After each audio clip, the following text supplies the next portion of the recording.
शांति। आज 7 जनवरी 2023 की बाबा की साकार मुरली है। मुरली की महावाक्य है, मीठे बच्चे, तुम्हें बाप द्वारा बाप की लीला अर्थात ड्रामा के आदि मध्य अंत का ज्ञान मिला है। तुम जानते हो अब यह नाटक पूरा होता है, हम घर जाते हैं। प्रश्न है, स्वयं को बाप के पास रजिस्टर कराना है तो उसके लिए कौन सा कायदा है?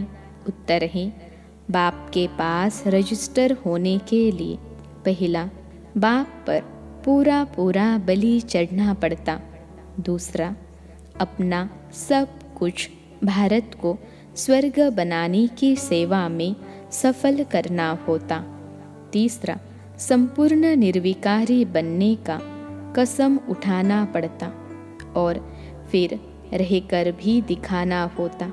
ऐसे बच्चों का नाम ऑलमाइटी गवर्नमेंट के रजिस्टर में आ जाता है। उन्हें नशा रहता कि हम भारत को स्वर्ग व राजस्थान बना रहे हैं। हम भारत की सेवा के लिए बाप पर बलि चढ़ते हैं। गीत है, ओम नमो शिवाय, ओम शांति। जिसकी महिमा में यह गीत है, वही बैठकर अपने रचना की महिमा सुनाते हैं, जिसको लीला भी कहा जाता है। लीला कहा जाता है नाटक को, और महिमा होती है गुणवान की, तो उनकी महिमा सबसे न्यारी है। मनुष्य तो जानते नहीं, बच्चे जानते हैं कि उस परमपिता परमात्मा का ही इतना गायन है, जिसकी शिव जयंती भी अब नज़दीक है। शिव जयंती के लिए यह गीत भी अच्छा है।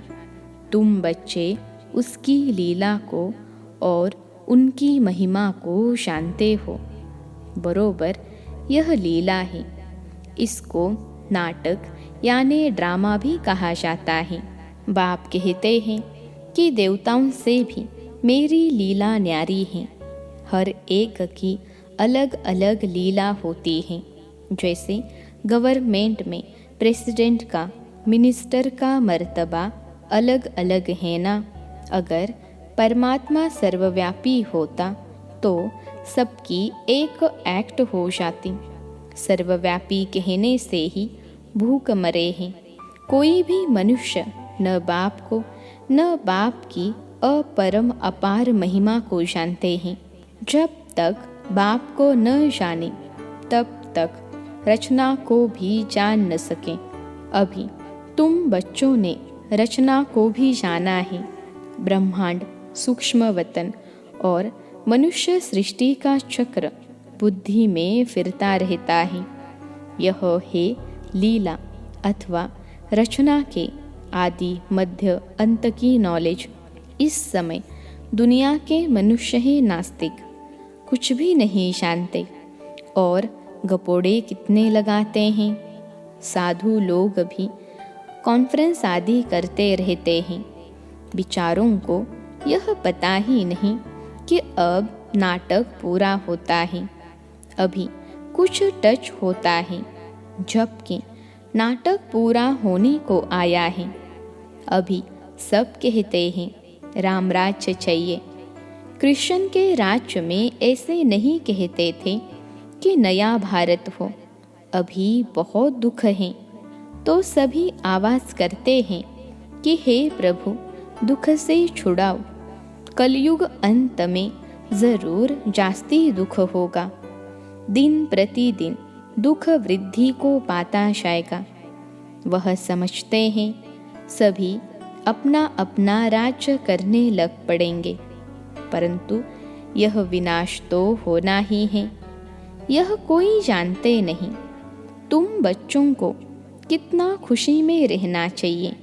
तुम किसको भी कह सकते हो कि बेहद का बाप स्वर्ग रचता है, तो बच्चों को भी स्वर्ग की बादशाही होनी चाहिए। भारतवासी खास इसलिए याद करते हैं, भक्ति करते हैं, भगवान से मिलने चाहते हैं, श्री कृष्ण पुरी में जाने चाहते हैं, जिसको ही स्वर्ग कहते हैं। परंतु यह नहीं जानते कि सतयुग में ही श्री कृष्ण का राज्य था। फिर अभी यह कलयुग पूरा होगा, सतयुग आएगा, तब फिर श्री कृष्ण का राज्य होगा। यह तो सभी जानते हैं कि शिव परमात्मा की सभी संतान हैं। फिर परमात्मा ने नई सृष्टि रची होगी तो ज़रूर ब्रह्मा के मुख द्वारा रची होगी। ब्रह्मा मुख वंशावली तो ज़रूर ब्राह्मण कुलभूषण होंगे। वह समय भी संगम का होगा। संगम है कल्याणकारी युग, जब परमात्मा ने बैठ राजयोग सिखाया होगा। अभी हम हैं ब्रह्मा मुख वंशावली ब्राह्मण।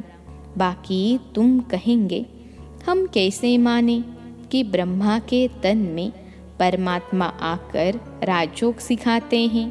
तुम भी ब्रह्मा मुख वंशावली बन राजयोग सीखो तो आपे ही तुमको भी अनुभव हो जाएगा। इसमें बनावट की व अंधश्रद्धा की कोई बात ही नहीं। अंधश्रद्धा तो सारी दुनिया में है। इसमें भी खास भारत में गुड़ियों की पूजा बहुत होती है। आइडल प्रस्थ भारत को ही कहा जाता है। ब्रह्मा को कितनी भुजाएं देते हैं, अभी यह कैसे हो सकता। हाँ, ब्रह्मा के बहुत बच्चे हैं। जैसे विष्णु को 4 भुजाएं दिखाते हैं, 2 लक्ष्मी की, 2 नारायण की, वैसे ब्रह्मा के भी इतने बच्चे होंगे। समझो 4 करोड़ बच्चे हो तो ब्रह्मा की 8 करोड़ भुजा हो जाए। परंतु ऐसे है नहीं, बाकी प्रजा तो जरूर होगी। यह भी ड्रामा में नूंद है। बाप आकर यह सब बातें समझाते हैं। वह तो समझ नहीं सकते कि आखिर क्या होना है। कितने प्लान्स बनाते हैं, किस्म किस्म के प्लान्स बनाते हैं। यहाँ बाबा का तुम बच्चों के लिए एक ही प्लान है और यह राजधानी स्थापन हो रही है। जो जितनी मेहनत कर आप सामान बनाएंगे उतना ऊंच पद पाएंगे। बाप को नॉलेजफुल, ब्लिसफुल, रहम दिल कहते हैं। बाप कहते हैं मेरा भी ड्रामा में पार्ट है। माया सब पर बेरहमी कर रही है। हमको आकर रहम करना पड़ता है। तुम बच्चों को राजयोग भी सिखाता हूँ, सृष्टि चक्र का राज भी समझाता हूँ। नॉलेजफुल को ज्ञान का सागर कहा जाता है। तुम बच्चे जानते हो, किसको समझा भी सकते हो। यहाँ अंधश्रद्धा की तो कोई बात ही नहीं। हम निराकार परमपिता परमात्मा को मानते हैं। पहले पहले उनकी महिमा करनी चाहिए। वह आकर राजयोग द्वारा स्वर्ग रचते हैं। फिर स्वर्गवासियों की महिमा करनी चाहिए। भारत स्वर्ग था तो सभी सर्वगुण संपन्न 16 कला संपूर्ण थे। 5000 वर्ष की बात है तो परमात्मा की महिमा सबसे न्यारी है। फिर है देवताओं की महिमा। इसमें अंधश्रद्धा की कोई बात नहीं। यहाँ तो सब बच्चे हैं, फॉलोअर्स नहीं हैं। यह तो फैमिली है। हम ईश्वर की फैमिली हैं। असूल में तो हम सब आत्माएं परमपिता परमात्मा के बच्चे हैं तो फैमिली हुई ना। वह निराकार फिर साकार में आते हैं। इस समय यह वंडरफुल फैमिली है। इसमें संशय की बात ही नहीं। शिव की सभी संतान हैं। प्रजापिता ब्रह्मा की संतान भी गाए हुए हैं। हम ब्रह्मा कुमार कुमारियाँ हैं। नई सृष्टि की स्थापना हो रही है। पुरानी सृष्टि सामने है। पहले तो बाप की पहचान देनी है। ब्रह्मावंशी बनने बिगर बाप का वर्षा मिल न सके। ब्रह्मा के पास यह ज्ञान नहीं है। ज्ञान सागर शिव बाबा हैं, उनसे ही हम वर्षा पाते हैं। हम हैं मुख वंशावली, सभी राजयोग सीख रहे हैं। हम सबको पढ़ाने वाला शिव बाबा हैं, जो इस ब्रह्मा तन में आकर पढ़ाते हैं। यह प्रजापिता ब्रह्मा जो व्यक्त हैं, वह जब संपूर्ण बन जाते हैं तब फरिश्ता बन जाते हैं। सूक्ष्म वतन वासियों को फरिश्ता कहा जाता है। वहाँ हड्डी मांस नहीं रहता। बच्चियाँ साक्षात्कार भी करती हैं।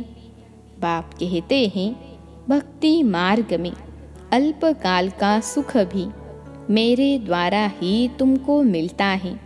दाता मैं एक ही हूँ, इसलिए ईश्वर अर्पण करते हैं। समझते हैं ईश्वर ही फल देते हैं।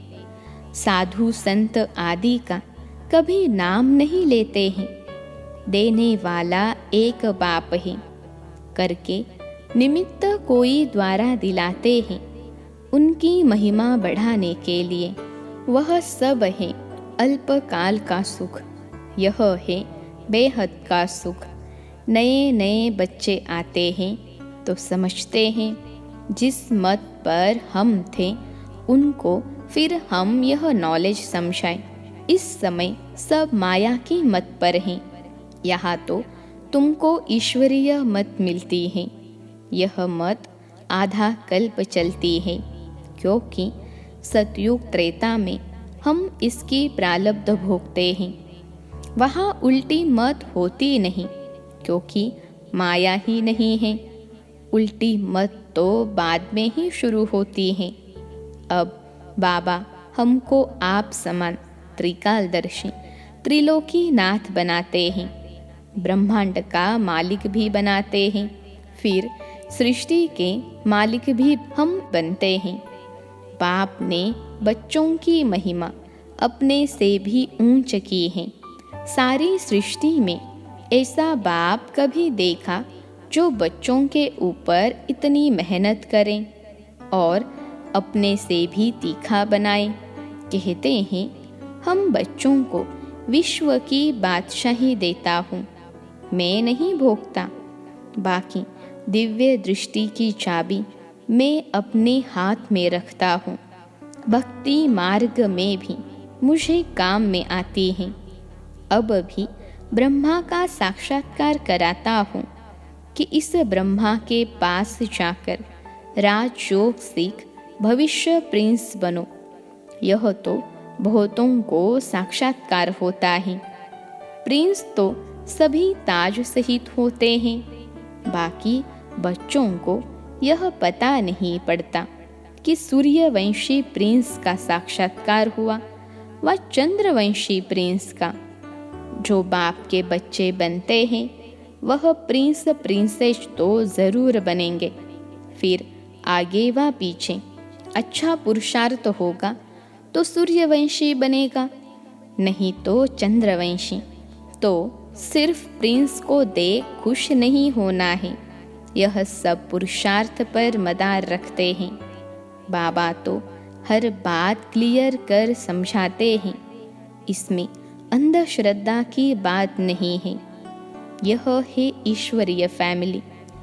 इस हिसाब से तो वह भी ईश्वरीय संतान है, परंतु वह कलयुग में है। तुम संगम पर हो। किसके पास भी जाओ, बोलो हम शिववंशी ब्रह्मा मुख वंशावली ब्राह्मण ही स्वर्ग का वर्षा पा सकते हैं। किसको अच्छी रीति समझाने की मेहनत करनी पड़ती है।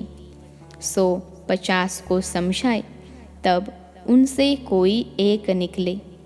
जिसकी तकदीर में होगा वह कोटों में कोई निकलेगा। आप सामान बनाने में टाइम लगता है। बाकी साहूकार का आवाज़ बड़ा होता है। मिनिस्टर के पास जाते हैं तो पहले वह पूछते हैं, आपके पास कोई मिनिस्टर आता है? जब सुनाते हैं कि हाँ आते हैं तो कहेंगे अच्छा हम भी चलते हैं। बाप कहते हैं मैं बिल्कुल साधारण हूँ तो साहूकार कोई विरला ही आते हैं। आने ज़रूर हैं परंतु अंत में तुम बच्चों को बहुत नशा रहना चाहिए, उन्हों को समझाना है। हम तो भारत की तन मन धन से सेवा करते हैं, तुम भारत की सेवा के लिए ही बलि चढ़े हो ना।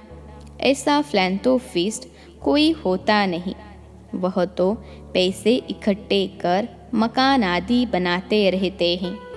आखिर तो यह सब कुछ मिट्टी में मिल जाना है। तुमको तो सब कुछ बाबा पर बलि चढ़ाना है। भारत को स्वर्ग बनाने की सेवा में ही सब कुछ लगाना है। तो फिर वर्षा भी तुम ही पाते हो, तुमको नशा चढ़ा हुआ है। हम ऑलमाइटी अथॉरिटी के बच्चे हैं, हम उनके पास रजिस्टर हो गए। बाबा पास रजिस्टर होने में बहुत मेहनत लगती है। जब संपूर्ण निर्विकारी पने का कसम उठावे और रहकर भी दिखावे तब बाबा उसे रजिस्टर करते हैं। बच्चों को बहुत नशा रहना चाहिए कि हम भारत को स्वर्ग व राजस्थान बना रहे हैं, तब उस पर राज्य करेंगे। अच्छा, मीठे मीठे सिखिलते बच्चों प्रति माता पिता बाप दादा का याद प्यार और गुड मॉर्निंग। रूहानी बाप की रूहानी बच्चों को नमस्ते। हम रूहानी बच्चों की सिखिलते रूहानी माता पिता बाप दादा को याद प्यार, गुड मॉर्निंग और नमस्ते बाबा नमस्ते। धारणा के लिए मुख्य सार। पहली पॉइंट है, हम ईश्वरीय संतान एक ईश्वर की फैमिली के हैं। हमें अभी ईश्वरीय मत मिल रही है। इस रूहानी नशे में रहना है, उल्टी मतों पर नहीं चलना है। दूसरी पॉइंट है, भारत की सेवा के लिए ब्रह्मा बाप के समान पूरा पूरा बलि चढ़ना है। तन मन धन भारत को स्वर्ग बनाने में सफल करना है। पूरा पूरा फिलैंथ्रोपिस्ट यानी दानी बनना है। आज का वरदान है, परमात्मा प्यार की छत्र छाया में सदा सेफ रहने वाले, दुखों की लहरों से मुक्त भव। परमात्मा प्यार की छत्र छाया में सदा सेफ रहने वाले, दुखों की लहरों से मुक्त भव। विश्लेषण है, जैसे कमल पुष्प कीचड़ पानी में होते भी न्यारा रहता है और जितना न्यारा उतना सबका प्यारा है, ऐसे आप बच्चे दुख के संसार से न्यारे और बाप के प्यारे हो गए। यह परमात्मा प्यार छत्र छाया बन जाता है और जिसके ऊपर परमात्मा छत्र छाया है उसका कोई क्या कर सकता। इसलिए फकुर में रहो कि हम परमात्मा छत्र छाया में रहने वाले हैं। दुख की लहर हमें स्पर्श भी नहीं कर सकती। आज का स्लोगन है, जो अपने श्रेष्ठ चरित्र द्वारा बाप दादा तथा ब्राह्मण कुल का नाम रोशन करते हैं वही कुल दीपक हैं। जो अपने श्रेष्ठ चरित्र द्वारा बाप दादा तथा ब्राह्मण कुल का नाम रोशन करते हैं वही कुल दीपक हैं। अच्छा, ओम शांति।